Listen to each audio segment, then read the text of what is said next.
So yun guys, what's up guys? Day 17 na ng ating challenge, ng 30 days challenge push-up. At ngayon guys, medyo kakaiba ang ating video dahil ipapakita ko sa inyo kung paano kami nag-training kanina. Aqua training guys. At heads up lang guys, medyo mahaba-habang usapin ito. Kaya tara, simulan na natin to. So yun na nga guys, kung mapapansin nyo, maaga nga tayong pumunta ng school para mag-training. Time check.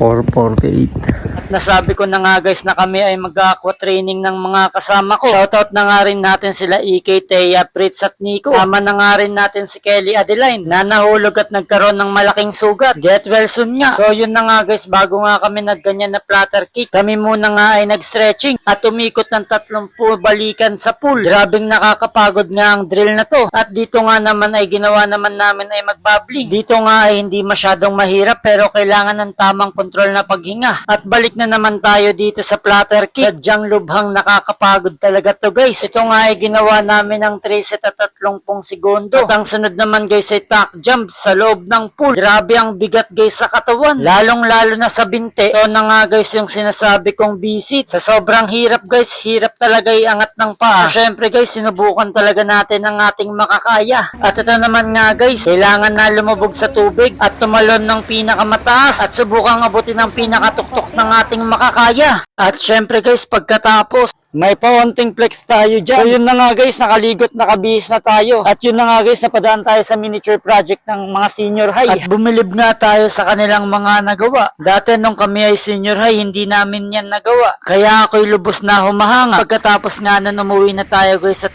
ngayon ay nasa bahay na tayo. Doon pa lamang natin sisimulan ng ating pagpupush up na kahit sa pagod tayo sa training. So yun nga pala guys, napakaganda ng damit na ito. Niregalo ito ni mama sa amin guys. Na talaga namang maganda ang quality ng pagkakagawa. Pati na rin ang tela guys, napakaganda sa katawan. Makapal guys, pero yun na nga lang mainit. Kaya agad tayong pinagpawisan sa ating pagpupush up. So yun na nga guys, dahil nga day 17 na natin ngayon. Yung ginagamit natin na pang push up, ginamit natin pang back. Na kung dati ay pang chest lamang. Na kung mapapansin nyo guys, nasa yellow nga yan. Na kung dati ay nasa blue. Di lang talaga masyadong halata guys, pero kung mapapansin nyo, mas nahirapan ako kaysa dati. Pero yun nga guys, sa dami nga ng ganap ko ngayon, sa next na video ko na lamang ikikwento ang iba. Kaya maraming salamat sa lahat. Hanggang sa muli.